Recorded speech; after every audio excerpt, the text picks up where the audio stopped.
Ciao, my name is Alessandro and today we're gonna be ranking the top 34 games on the list of the top 100 Board Games Geek list, which means all the games that are considered, at least on Board Games Geek, to be the best 100 games ever. Now, of course, that list is kinda subjective and dependent on also the popularity of the game, but nevertheless, it's a good estimate of some games that can be good or not. And we're gonna be tier ranking them, or at least I am gonna be tier ranking them, assigning them a grade from S, which means incredible, show-stopping, absolutely like mind-blowing, to E, which is like good game, because they're all good games, but meh. Maybe not my cup of tea, kind of thing. And you can find those videos at the playlist that is showing right now at the top right corner. Click on that, you're gonna find the other two videos and more ranking videos that I have up on my channel. I also want to remind you that it would be very important if you like this kind of content, if you like this video and subscribe to my channel, because it will help me grow and it will help me get motivated doing more videos like this. And also, if you browse my channel, I have a ton of playthroughs, like a lot of playthroughs of games that you probably know and love, so go check them out. Check my channel and you're gonna find videos that you're probably gonna love if you enjoy watching playthroughs, that is. Now, a little disclaimer, I don't know all the games in the top 100 Board Games Geek list, right? I haven't played all of them, some of them I've heard about, some of them I've actually played, but not all of them. So, I created a category in this ranking that is like, I don't know this game at all, and I will put the games there when I don't know them. But there is also like the category of like, I've heard about these games, I've never played them, I'm excited to play, or I'm not excited to play them, and you know, it is what it is. I'm not a know-it-all in the board games world, but I think no one is, and this is just for fun. So if you disagree with my opinions, please leave it in the comments below, let's chat about it so that I can, I don't know, understand what you think about the games and why you think those games are so good or so bad as opposed to my opinion. But otherwise, this is just my opinion, nothing matters about what I say, it's just for fun, right? So let's dig into it. So we were left with having to rank Mage Knight. Now, I have never played Mage Knight, I didn't even see playthroughs on Mage Knight, but I don't know why I'm very drawn to it. It might be the art, it might be the team, it's exactly like the kind of things I like, so I will just put it in the haven't played but I'm excited to play, because I really am excited to play it. A lot of people say it's very complex, it's very hard, so you might have to, I don't know, train a little before digging into this game, but I think it would be exactly my cup of tea. I know nothing about it though, so I'm just gonna place it in that category. Next up is Too Many Bones. Now, I haven't really played Too Many Bones, so I will still place it in the category of the I haven't played games, but I watched like so many playthroughs of Too Many Bones. Like, I watched a lot of Rob's Gaming Table playing it, I've watched Foster the Meeple playing it, Foster the Meeple, Jamie and Jeff really love that game, and I think that that would be a great game to have. Like, there's only one flaw in this game, in my opinion, and it is that is extremely expensive, and that is why I don't have it, and that is why I haven't played it. Here in Sweden is 1,700 crowns, which is like 150 euros just for the base box. So I understand the production value and everything, and I understand that it's a great game, and I'm gonna try to find it used at a cheaper price because I want it, I wanna play it. I think this could be an S tier or an A tier game if I had played it. But I haven't. Just so you know, this is a dice builder. What it means is that this is a game where you have your character, which is called the gear lock, and you're gonna go through an adventure, and this adventure is gonna give you mostly two things. Let's say these are the important things: progress points and training points. Your progress points are gonna be useful for fighting the tyrant, because you're gonna choose a tyrant, which is gonna be your boss, and after a certain amount of progress you will be able to fight the tyrant, and you only have so many days, which means like so many encounters, let's say, to actually be able to do that. So if you collect as many progress points as it's needed to fight the tyrant, and you do it before the amount of days, then you will actually be able to fight the tyrant and have a shot at killing it, and if you kill the tyrant you win the game. The second thing, as I said, is the training points, and that's the fun part of the game. Training points are gonna help you up your stats like health, dexterity, which means how many dice you roll every turn, attack and defense, but most of all, each gear lock has a specific amount of specific dice and cards. But most of all, each gear lock has a specific mat where it has like a specific amount of dice that you can use. So you can basically purchase some dice that have extra powers with those training points, and that makes it absolutely brilliant to personalize your gear lock, make it powerful and buff it up. So I definitely recommend checking out this game if you don't know it, because it's a brilliant game, but just so you know, it might be pricey. You might fall in love with it and then spend a bunch of money on it, but it doesn't matter, right? What it matters is the experience that the game gives you. So this is gonna go in haven't played but want to, but really want to, just so you know. Then we have Orleans. I don't know this game, unfortunately, so I'm gonna play it and I know nothing about this game. If you see, like, there's some recurring theme, like Orleans, viticulture, Puerto Rico, I don't know, Agricola, all these games that have, like, some sort of, like, old kind of looking vibe, but they don't really, like, attract me too much, and that's my problem, okay? They're great games, probably, so just so you know, this is my, whatever is fantasy and like horror or whatever, I'm interested in. All the others, I'm like, I don't know, I'm less drawn to them, so this is my limit, just so you know. Next up, we have Root. Now, of course, I played Root, of course, I love Root, and there's a lot to say about Root. It is a word game which is very deceiving, because you think it's so cutesy, because it's like all these little animals, the cat, the mouse, the, I don't know, the eagles and whatever, and you're like, it's so cute, let's just play it, it's gonna be a chill game. No, it is a war game. It is a war game where you're trying to actually collect as many victory points as possible, because you actually, when you get to 30 points, you win immediately. That is one of the, like, say, the most relevant win condition. But also you collect points usually by getting, like, controlling more areas, or like each faction is completely asymmetric, like, except from how the battle works and like how few concepts work, like the dominance on a certain clearing, which is an area of the map. Everything is completely different from one faction to the other, which is what makes this game a little bit hard to approach and hard to play with people that never played it, with beginners.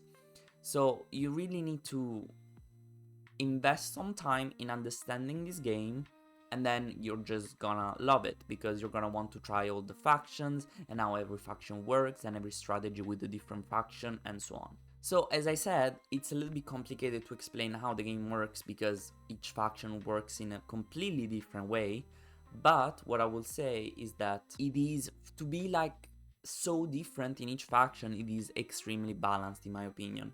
You can manage to win with basically all the factions depending on like how you're playing them, okay? And how all the other factions are playing against you. For example, I've never played with the Vagabond, I've played with the Vagabond, I never won with the Vagabond, okay? And that is like something I don't understand, because most people say the Vagabond is unbeatable, the Vagabond will always win, which means I have a crappy strategy with Vagabond probably, which is one of the factions. It also has a lot of expansions which add more factions to the game, which is also like a great factor, because it means that once you've exhausted, let's say, the 4 factions that come with the base game, which are already enough to have like at least 10 playthroughs and have completely different experiences, you might want to buy more maps, you might want to buy more factions, and then there are like some other expansions like the Hirelings that can modify the game a little bit. So it is a very well developed product if you want to jump into this kind of game, and if you have someone that is up to the challenge of teaching you this game, well, do that. Like, play the game, try it, and don't get frustrated if you don't get it at the beginning, but try it more and more, and try it at least 2 or 3 times and see how it develops in your brain and in your heart, if you're gonna love it or not. I think it would be best at 4 when everybody plays, but also at 3 and at 2 it works. The art is beautiful and the components are super premium because all these wooden meeples are actually extremely cute, so that's another thing. If you like animals and forests, you're gonna love this game. If you like animals fighting over the control in a forest, you're gonna love this game. This game definitely goes to the S tier for me for now, and the reason is, I don't know, there isn't much reason to be honest. It's just a great game. I like it. I would always be up to play it, so it goes to us. Next up is Terra Mystica, even though I'm very drawn to this game because it reminds me a little bit of, like, I don't know, just looking at it, I don't know anything about the game. It reminds me of like Magic for some reason, Magic the Gathering. It doesn't make any sense, I know, probably, but it just the whole lore and ambientation, I don't know, it just reminds me of it.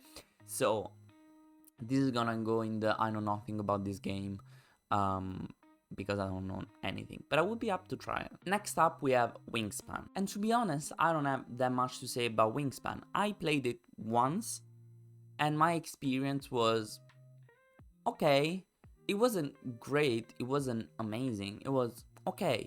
This is basically a game where you're trying to score as many victory points as possible, and what you're going to do is like trying to have birds in your, like, you have basically 3 lanes when you can host 3 different type of birds, and then these birds are gonna lay eggs, and then you're gonna use the eggs to get either more points or like get more birds and so on. Each bird has a value of points, each bird has a power, some of them have a power, not all of them, and each of them have also a specific type, and depending on the types you can get also some more victory points depending on the achievements and so on. It is a basic true Euro game, which has a little bit stepped up from the normal Euro games, but now it is like a modern classic basic Euro game, and I'm not too drawn by the theme, I'm not too drawn by the mechanism, so I'm very sorry to disappoint you. I know Wingspan has a big fandom, but it didn't spark anything in me the first time I played it. For all these reasons, Wingspan for me is gonna go at a C. I think it's an okay game. I don't know if I would be like super excited to play it again, just like Dune Uprising, just like Power Grid. I think maybe Barrage, I'm the most excited about this category here. So yeah, these are all the Euro games, right? You know, most of the Euro games are not like my favorite thing, so you can see that happening here. I think the only Euro game that is in B is Everdell. Yeah, that's me. I'm not a big Euro game guy, I guess. Sorry about that. Next up is Lost Ruins of Arnak. And this is another Euro game, okay? You collect as many points as you want, but it's also a deck builder, which makes me more excited about that. And it somehow has a little bit of like, I don't know, mystery kind of ambientation, in my opinion. So this is a game where you're basically trying to collect resources, spend the resources to either dig at more sites that are gonna give you more resources, or go up on a research track that eventually is gonna score you many points while giving you some rewards along the way. And the core concept of this game is that every turn you're gonna draw 5 cards, and then you're gonna use these 5 cards to either travel somewhere to a site using their travel icon, or using them to get resources using their resource icon, or for example, if the card has an action, you can use that action, and then you're gonna use the money and the compasses and all the other resources that are there in the game to either buy more cards and more artifacts, which are another type of cards, or advance in the research track, dig at more sites, fight some guardians, and so on. So deck builder, resource management, oh, and obviously worker placement. That is kind of, I think, one of the weak points for me of this game. You only have 2 workers per round and you only have 5 rounds. So basically these workers allow you to take only 2 actions per round, and so it's very critical which actions you choose. Yeah, I'm a little bit annoyed at that, because my favorite part of this game is digging at a new site. Discovering new sites, it is my favorite thing, because it gives a little bit of mystery. Then you have a guardian that you can overcome, but you also get more resources and so on. But if you use a worker to go there, then it's basically like a worker lost, okay? And you don't even know what you're getting. While if you would use a worker for something that is more certain, you would know what you would get. I think the theme is a little bit of an Indiana Jonesy kind of thing. It is very cool. The production is okay. I think the little type of resources like the arrowheads are very cute, and also the rubies are very cute. In my opinion, it's a good game, it looks good, and I think I would definitely like want to play it more. This is one of those Euro games that have a little bit of a twist that I like more, okay? So it might be because of the deck building, it might be because of the theme of the exploration kind of thing with the sites. I kind of dig this game, you know? Digging at a site, you know. Okay, so for this reason, this game is gonna go to the, actually, probably B, or maybe A, B. Let's do B. Let's do B. Let's be conservative, it's gonna be in the B lane, okay? I think it is not up to the other games that are here. I don't like it as much, but I think it's comparable to Everdown. So let's put it at B. Next up is Frost Heaven, and I don't know this game. I know that it might be like it's a sequel of Gloomhaven. It's bigger than Gloomhaven. It's longer than Gloomhaven. I don't even know. I'm just joking. But can I say I'm not excited to play it? Like, I like Gloomhaven. I like the Gloomhaven mechanism. I don't like getting stuck playing a campaign for 100 scenarios. I don't think I would ever want to try this game. It's not. It's too much. It's too much. If someone invites me for a Frost Heaven campaign, if they're very excited about it, yes, but it's hard to keep people involved for that many scenarios of a game that is a little bit repetitive in my opinion. So let's go. Haven't played but don't want to. We are here. My favorite moment, the thing I've waited for 3 videos to do, Arkham Horror, the card game. Do I even need to say what I think about Arkham Horror, the card game? Like, do you see my shelf? It's full of Arkham Horror, the card game. You know where this game is gonna go. You know how I'm gonna rank this game. And I'm gonna explain you exactly why. Arkham Horror, the card game, is a fantastic, beautiful, story-driven, campaign-driven game. And basically, what you're going to do is a living card game, okay? So you have a certain amount of cards, and every time you buy a investigator expansion, you can get more cards, and basically you can buff up your deck as a lot of replayability because of that, because you're gonna get more investigators, which are basically your player, like the characters you're playing. You're gonna have more cards, you're gonna have a lot of variability on the deck building requirements for each investigator. Each investigator has its own ability, like the replayability is insane, and I'm only talking about the investigators because once you find out that this game has more than, I think, 10 expansions at the time, plus several standalone scenarios, you can play this game for the rest of your life. I tell you.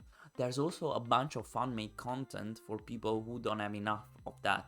So, truly a masterpiece of replayability. You might think, this is a campaign game. Once you play a campaign once, you don't know what to do with it because you already know everything.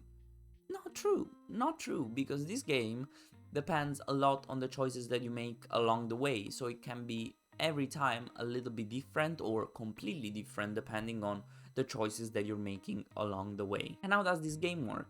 Basically, you have several locations. In these locations, you're probably gonna try to collect clues. The clues are gonna be useful to spend to progress on the agenda, on the act deck, which is basically once you get to the bottom of the act deck, you're gonna win the scenario, and you're gonna lose on one of two ways: either if all the investigators get defeated, or if if the agenda deck, which is a deck that gets doom every single turn, so some sort of counter gets to the end. Now, there are a lot of nuances on this, okay?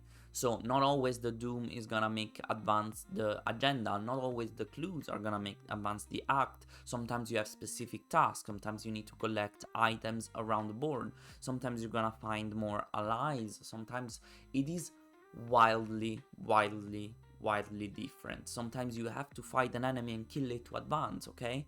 That's what happens, for example, in the first scenario of the game ever, the basic tutorial, where you're gonna find Lita Chandler and the Ghoul Priest. It is amazing. Amazing. I have so many playthroughs of Arkham Horror, the card game, on my channel. I'm gonna leave a link in the description below for the 2 campaigns that I played, which is the basic one and the Dunwich Legacy, and I also played the standalone scenario Fortune and Folly. And to me, the fact that I played this game so many times and it's still so alive in my heart, it makes sense. Like, it's telling me something, okay? It's telling me this is a great game for me. This is the kind of game that I want to be playing a lot, and it really feels like you're part of an adventure. You're building your own destiny. The cool thing about this game is that a hybrid between a card game, because there is all the deck building and getting more cards part, the board game, because you're playing over a board, locations and everything that are, yes, I agree, those are cards, but it really feels like a board game, but also an RPG where you're building your character, making him stronger, deciding things and choosing your own destiny. And it is fail forward. You fail a scenario, you don't have to keep doing it over and over and over again. You can just move to the next scenario, paying the consequences of your failure. And to me, that really helps building a story, a narrative. One thing I will say is that also this game is kind of expensive. Now, it is not as expensive as Too Many Bones, okay? But it is a little bit like, it's just cards, you might think, so why is it that expensive? I think all the work of designing and creating all these scenarios, a story, new dynamics, that is really what the most money goes for, like hiring people to do that, because it's just cards that you're printing. It's nothing special. It's a lot of cards in each campaign, but it might feel a little bit expensive when you're spending like 70 euros to get like 3 decks of cards, okay? But trust me, it's worth it. It is extremely worth it. And if I didn't say it, this is a cooperative game, so okay, all the investigators, all the players are gonna collaborate together to advance the act as much as possible and be successful in the adventure. No mystery that after having bragged about this game so much, this is gonna go to the S tier. If there was an over S tier, I would probably put it over, okay? Like, to me, this is over. The whole Arkham Horror world for me is over. I just love it. I am obsessed, and there's nothing that could ever make me change my mind. Don't try to change my mind. Next up, we have Great Western Trail. I'm not gonna talk about this game because we have Great Western Trail, the first edition, which is the one that I played next up. So I don't even know which edition is this one. It might be the basic, just the second edition, but the basic one. So I'm just gonna place it in I know nothing about this game, even though I know about this game. But we have another edition coming up, don't worry. Next up, we have Concordia. Now, I played Concordia only once in my life, so I don't know that much about it. I don't remember that much about it. I'm definitely not the biggest fan of the theme because it's kind of an historical theme. And the cool thing about this game is that you're collecting resources and then spending these resources to either expand on the map, so a little bit of colonialism, like ancient Rome, building your empire kind of thing, and then building trades to have more materials, and then with these materials buy more cards that are gonna make your deck more powerful. It has a deck building aspect because you're buying cards that are gonna go into your hand every time you recover, and these cards are gonna give you more powerful powers, right?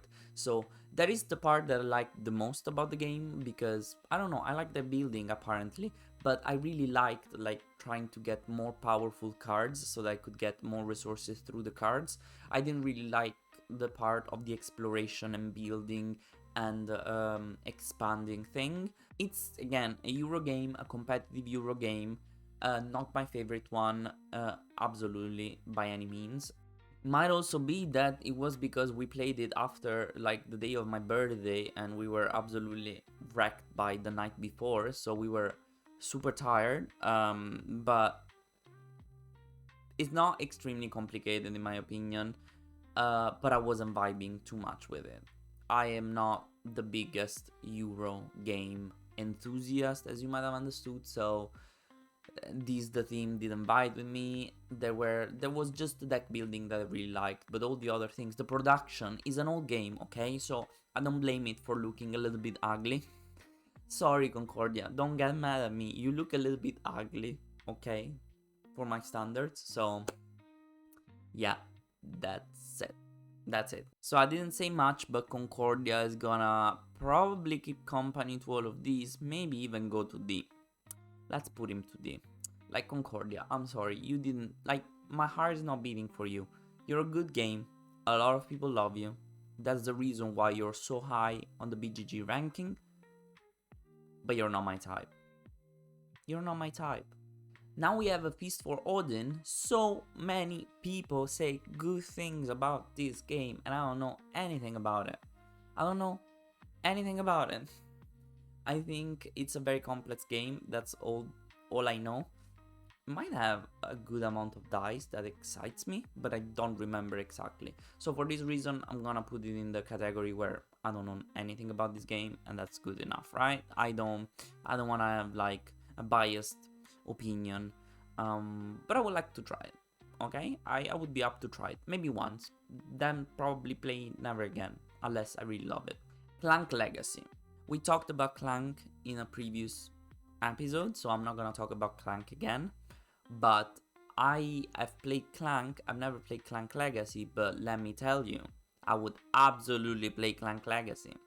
If there's a Clank version that is Legacy, give it to me. Give it to me. Let's play it. I don't know much about this game, so I shouldn't place it there. I should place it in I Know Nothing, but I have a feeling I'm gonna love it. I'm gonna love it. Nemesis. Am I the only person who doesn't know anything about Nemesis? Probably, but it's gonna go there.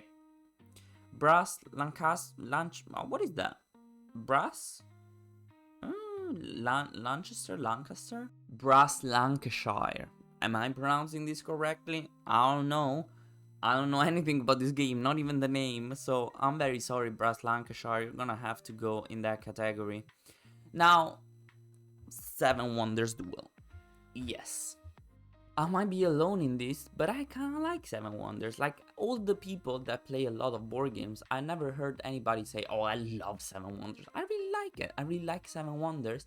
And Seven Wonders Duel is just filling the gap of Seven Wonders, the base game being so bad at 2 players. Like, the rules completely change. It's just a mess. I wouldn't like it at all. Seven Wonders Duel, though. It's a yes. It is a yes. We talked about Seven Wonders, so go check that video before that. The big change in Seven Wonders Duel is that you're not drafting from a hand, but you kind of have like a pyramid of cards shaped in front of you, and you're basically drafting from the cards that are available from this pyramid, okay, kind of thing. And obviously, like, getting cards from this structure of cards, getting them at the bottom layer is gonna unlock more cards going up, and some of them are covered, some of them are uncovered, so sometimes you know what you're gonna be making available for someone else to take or for yourself to take in the next turn. Sometimes you don't know. Most of the aspects, I would say, are pretty similar. Of course, there's, for example, the war is a little bit different, the green cards, the science card are a little bit different, but the concept is always like trying to score the most amount of victory points, and or like you can win having different things, like having some sigils, like if you have enough of those sigils or achievements that you're gonna get with the green cards, or winning the battle. There's basically a battle track in this case, so you're not gonna score points for your battles, but it depending on how far you go on the battle track, you're gonna get points at the end of the game, and if you get all over to the end of the battle track, you win immediately the game. So There are a couple more instant wins that you can have that in Seven Wonders don't exist, because on Seven Wonders you do the whole game, but it is Seven Wonders Duel, it is brilliant. It's only for 2 players, that's the real problem. I never play at 2 players, but when it comes up and I have Seven Wonders Duel available, I always suggest it because it is fun. I think it is fun, it is quick, it is intuitive, and if someone knows Seven Wonders, they're gonna probably be very quick at getting this game. I might not love ancient Rome and historical themes, but Seven Wonders, when you talk about the wonders, I'm all up for it. So I love also the theme, and I mean, the replayability is okay. It means that the game is always the same, but depending on the different cards that you get and different wonders that you get, it might be a little bit different, but the game is mostly the same. But it's I wouldn't say the replayability is like the strongest part of this game. It's just how quick, intuitive, and how widely different can be the strategies that you take. For this reason, I think Seven Wonders Duel is gonna go above Seven Wonders, definitely. Oh, where is Seven Wonders? I don't see it. Oh, it's in B. So I'm gonna put it at A. I think I'm gonna put it at A, but I kinda wanna put it at B. I'm gonna put it at B. But it's B+. I think it's better than Seven Wonders, basically. It's a B+, between A and B, okay? Let's agree to that. Eclipse, don't know anything about this game, very sorry. Scythe, I've seen a playthrough by Monique and Naveen from Before You Play.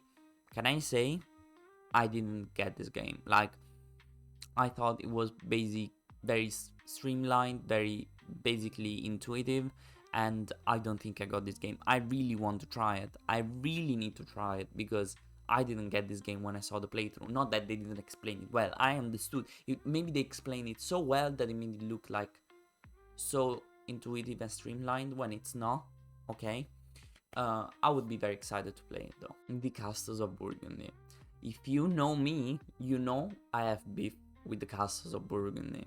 The Castles of Burgundy is basically another Euro game. It's kind of unique. I don't want you to think that this is a bad game, okay? It is not. I understand the potential of this game and I understand why it's brilliant. Basically, what you're gonna do is roll dice, and then depending on the dice, you're gonna be able to buy tiles from the market or place the tiles that you bought from the market in your duchy. And whenever you place these tiles, they're gonna give you points, they're gonna give you more abilities, they're gonna give you powers that are permanent or more ways to collect victory points at the end of the game. It is very brilliant in my opinion. I like the concept of Castle of Burgundy so much. I wanna love Castle of Burgundy so much. I just get so stressed by it. And I don't understand why when I watch playthroughs of Castle of Burgundy online, people are like, this is such a cute, relaxing game. This is like, yeah, you don't even interact too much with the players. Like, there isn't much that take that kind of mechanism. There is.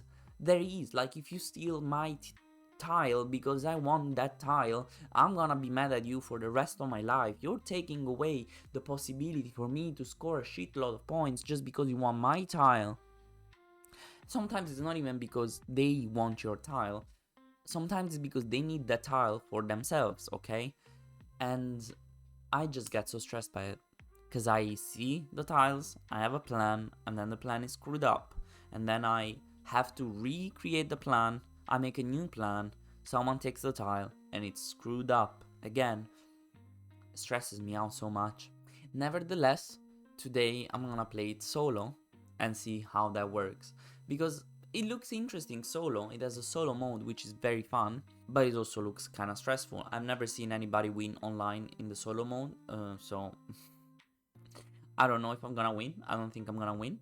The concept of having these dice driving your decision and being able to like build up your duchy to be more and more powerful, give you more and more points, and then get some achievements, get points for completing areas in your duchy. It is very, very interesting, and it's fun because you get a lot of points.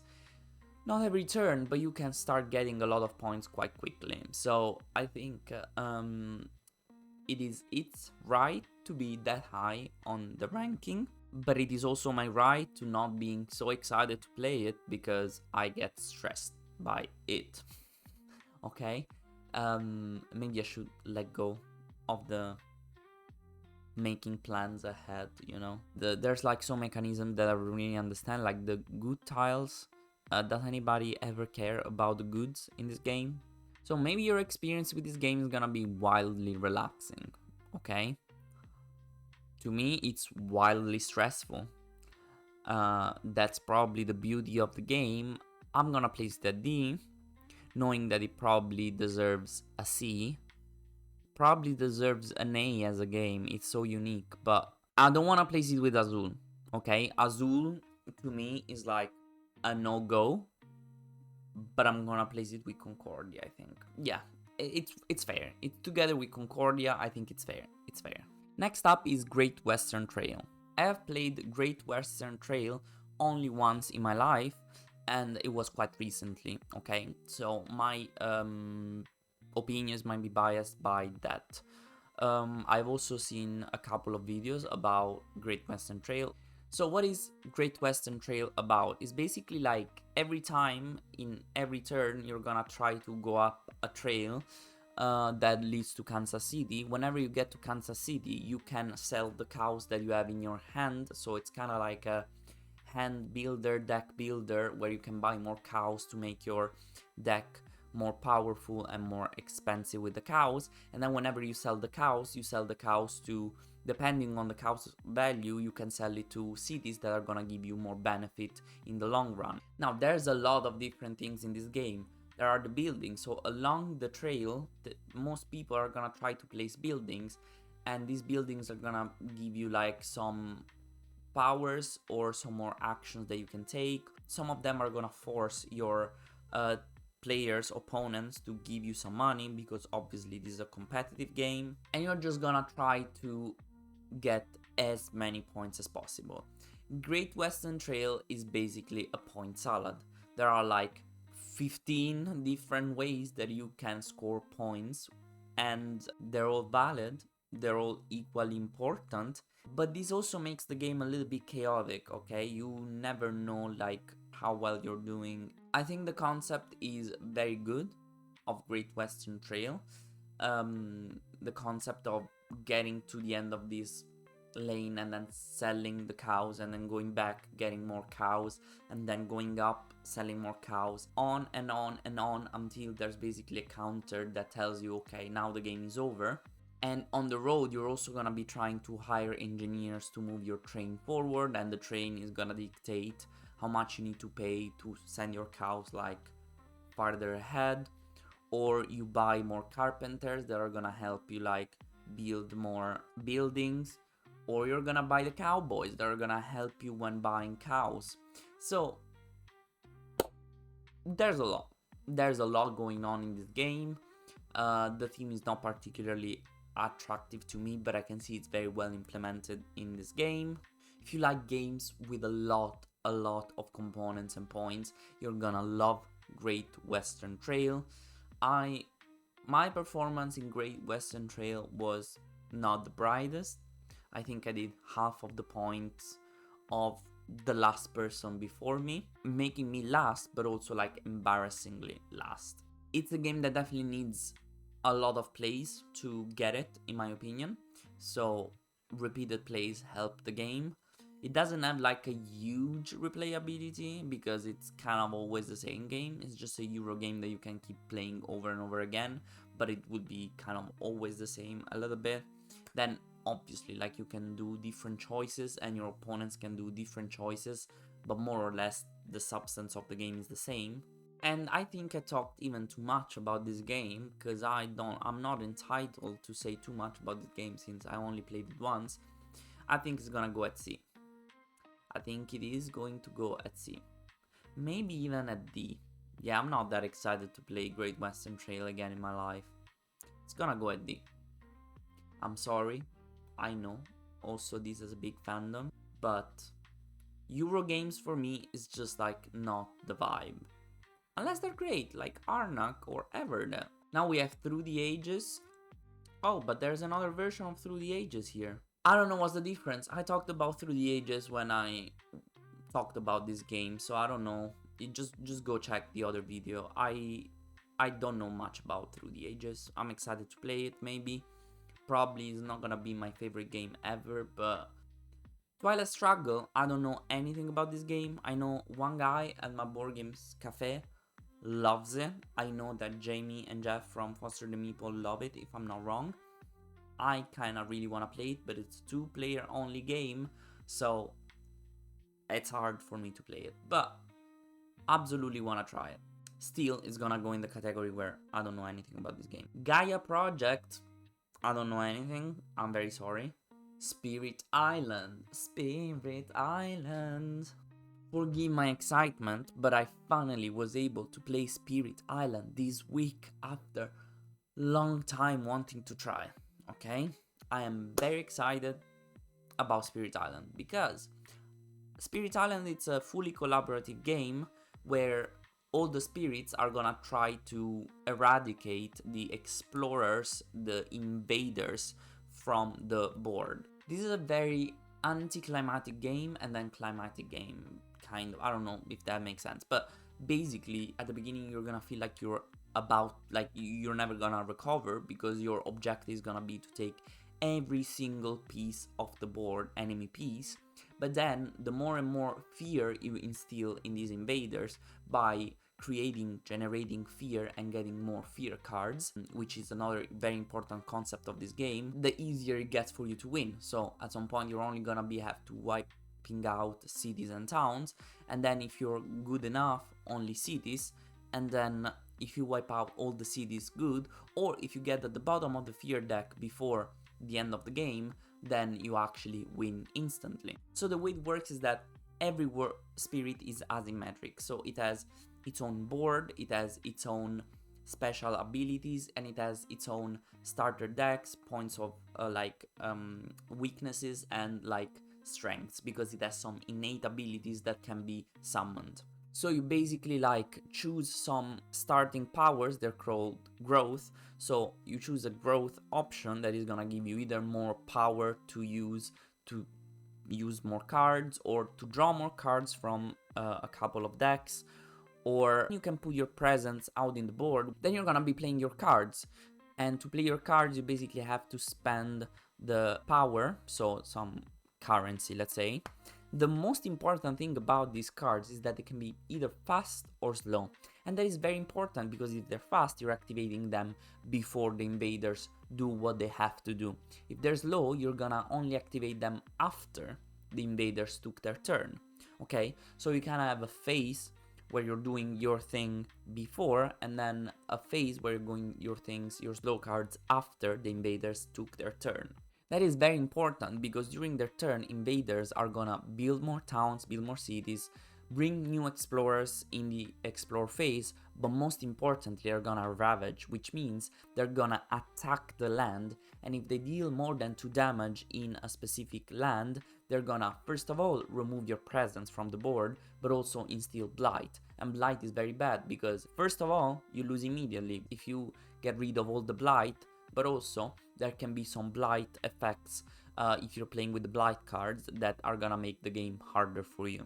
So you're gonna try to defend the land and also have some little inhabitants called Dohons that are gonna try and fight back these invaders, and they're gonna kill some of these invaders. And basically this is how the game goes. You try to kill invaders, you try to defend the lands as much as possible to prevent blight, and you try to instill fear, which is very important because every certain amount of fear that you instill in the land or in the invaders, they're gonna get more and more scared, and so easier and easier to beat. But also every certain amount of fear, depending on the numbers of players, you're gonna get a fear card that it has a special power that is used immediately and is gonna help you wipe out some of these invaders. As you can imagine, this game has a lot, okay? It is a lot of things, and I thought that this game would have given me analysis paralysis a lot. Not just me, but everybody, because you kind of wanna interact with the others. Communication is key in this game. It wasn't as bad as I thought. It definitely wasn't. I think a game with 4 players that usually can last super long, it was closed in 2 hours and a half, which can seem like a lot, but for a 4-player game of a game that can cause this much analysis paralysis, It really wasn't. And given that my biggest fear was this aspect of the game, the analysis paralysis, but now that aspect is gone, so it's just left with this game is very good. You know, I like collaborative games, and the theme with all the magic and the powers and the spirits, and it just intrigues me a lot. So there's just a lot of to keep track of in this game. The replayability value is obviously very high because you have a lot of spirits to try, and you can basically like play with the blight card or without the blight card. You can play with some called adversaries. They're called adversaries that make the game harder or not.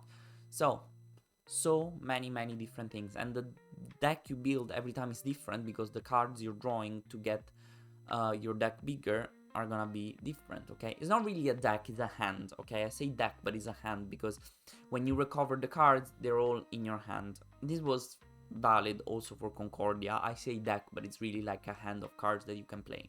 So I wanna play this game more, but for now, this is gonna go at a B. A. I think it's gonna go at an A. I'm gonna place it as an A. Okay, for now it's gonna go at an A. It could grow. Let's say this is also kind of a A minus because I wouldn't put it as good as all of this, but I don't know. It's an A for now. Next up we have Gloomhaven Jaws of the Lion.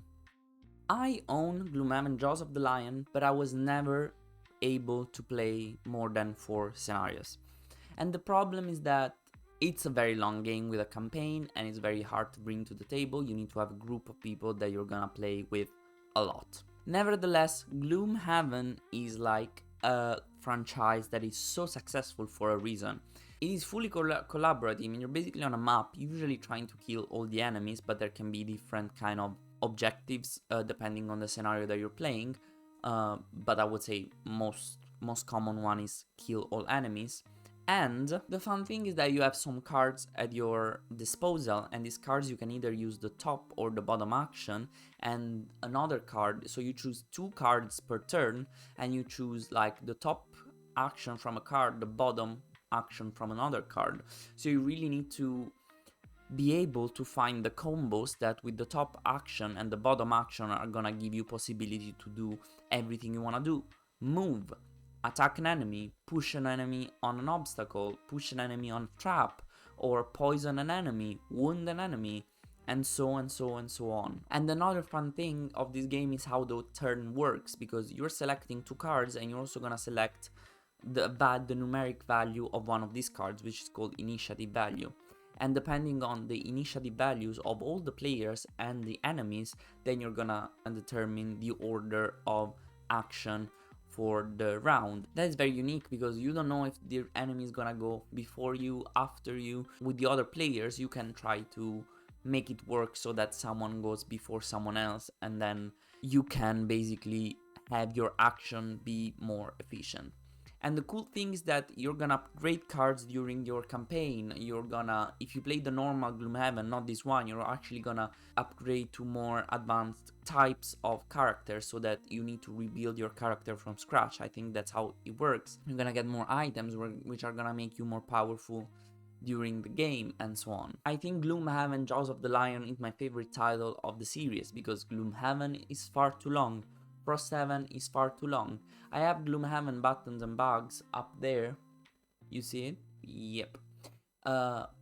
But that is a little bit too puzzly for me, okay? It means it's a solo only game, and it's just like, if you fail, you need to replay the scenario, and then I ended up playing a scenario 9 times because I kept failing. So, I don't want to have to play a scenario 9 times before succeeding. It is a little bit too exact, being like, oh, you really need to do this move in this order to be able to fight the enemies, because otherwise you don't have a shot at that. I wouldn't say that's replayability. Like, once you play a Gloomhaven thing, yes, you can replay the whole Gloomhaven or Gloomhaven Jaws of the Lion, but do you really wanna do that?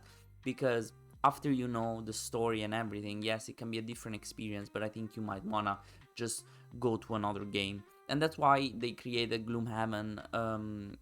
The like Jaws of the Lion can be like a side smaller adventure, or Frosthaven, which is like a very big adventure, because the original one was the Gloomhaven with like around 100 scenarios. Frosthaven is even bigger. What I'm trying to say is, It is a good game. I'm excited to play it. I think it's a little bit and that's the defect that I find in it. It's sometimes too long, and that's why Jaws of the Lion for me is the best one of all of them, because it's the shortest one. Even though I understand it's missing a lot of the parts of the other longer games. So for this reason, this is gonna go to B. I'm gonna put it at B. It could be an A if I play it more, if I find time and people to play it more. Now, unfortunately, Star Wars Rebellion and the War of the Ring, I don't know much about them. I know that Jamie and Jeff from Foster the Meeple love it. Star Wars Rebellion, I think Rob's Gaming Table did a lot of playthroughs, so I might want to do that. I'm not extremely attracted to the Star Wars or to the Lord of the Rings theme. That is my main problem with these games, but I wanna check them out. I will place them in the I know nothing about the game. Now we have Terraforming Mars, which is actually gonna be the last game I'm actually gonna talk about heavily, because I never played any of the others. So let's dig into Terraforming Mars and see what's next. Terraforming Mars is another Euro game, and in this game you're trying to make Mars a more livable place. What does it mean? That Mars is not livable, but we wanna make it livable. And to do that, we need to increase the temperature of Mars because it's very cold. We need to generate more oxygen so that we have the amount of oxygen necessary to make it livable, and we need water, so we need to place ocean tiles so that it's livable enough. Once these three parameters are satisfied in the game, the end game is triggered. This is in the competitive game. There is also solo variant, where basically your only objective is you have a certain amount of rounds to achieve all these three objectives. So get to the max temperature, get to the max oxygen, and deplete all the 9 ocean tiles. I really enjoyed playing the solo version. It is very satisfying building your engine, because how it works is that you have some cards in your hand, and with these cards you're gonna get more mega credits at the beginning of your turn, which is your currency, or more heat that is gonna help you to increase the temperature, or more plants that are gonna help you generate more oxygen, and so on. And basically all of these things are gonna chain all together to be able to make you gain more money, and then you use the money to buy even more cards that are gonna make you even more powerful. And so it's really like a climatic experience. Like at the beginning you're so slow and you're like, I'm never gonna be able to do any of these things, and then it's like at some point in your turn you're gonna do like 5 different things that are gonna earn you a bunch of victory points. So that is very interesting, and it's very satisfying. I think this game is very satisfying because at the beginning you're chilling, and then you start picking up slowly, and then at some point you're like, by the end of the round, the last rounds are the most important ones. You're really gonna be able to chain a lot of actions if you played your cards correctly. So I think this is definitely a modern classic that everybody should check it out and everybody should try it out, because it might be it's a Euro game with a twist, okay? Yes, you're trying to collect more victory points, but how you're doing that is like by chaining an engine building, fueling an engine that is gonna give you more and more resources, more and more possibility of doing things and playing more cards. It's just a good game. It's just a good game. Maybe not everybody agrees. It's a beginner-friendly Euro game. It doesn't seem like it, but it's not that complicated. So for all of these reasons, Terraforming Mars is gonna go to the B tier. I like it. I don't like it as much as all the games in the A tier, but I like it. Now, as I said, we're gonna be brief on the next few games. Dune Imperium, I already talked about Dune Imperium Uprising, which is the game that I played. It's actually ranked at a C, so I never played Dune Imperium. I played the Uprising version, which is a little bit enhanced, but pretty much the same game. So I'm just gonna place it in I know nothing about this game, but you can watch my previous video to know what I think about Dune Imperium Uprising. Twilight Imperium, I only know it's extremely long, but I don't know exactly the game. So I'm gonna place it I know nothing. I don't know if I'm ever gonna be excited to play this game, to be honest, because I don't want to invest 5 hours in a game that you're maybe gonna be stuck not being able to proceed or recover on someone doing very well already. Ark Nova, I don't know much about this game, like really. I would be excited to play it. I heard about it. It has a lot of components. Again, it's one of those Euro games where you need to keep track of a lot of things. There's a little bit of tile placing, there's a lot of bit of cards, there's a lot of bit of everything. Gloomhaven, I talked about it. I don't think I want to play a full Gloomhaven campaign. I would prefer sticking to the Gloomhaven Jaws of the Lion. Pandemic Legacy, absolute yes. Absolutely yes, this is Pandemic Legacy Season 0, which is the most popular one, I think, and I definitely want to play a Pandemic Legacy in my life as soon as possible. As soon as possible. Brass Birmingham, unfortunately, this is a game, this is the top game on BGG when I made this ranking, so 14th of July, I don't know, it was a bunch of time ago. This is in my board games library, I can borrow it, but it was never available when I wanted it. So I really need to try Brass Birmingham. I don't know anything about this game, so I'm just gonna place it there, but I'm definitely excited to try and play it. So this is my final ranking. I think we can make some adjustments here. I think Marvel Champions is gonna go to B. The Crypto is probably gonna go to B. All these ones stay in the S tier, absolutely. All of these stay in the A tier, absolutely. And I think I like my ranking after these adjustments. A lot of B, which are like games that I like to play, but I wouldn't be like super, you know what, 7 Wonders Duel is gonna go in A.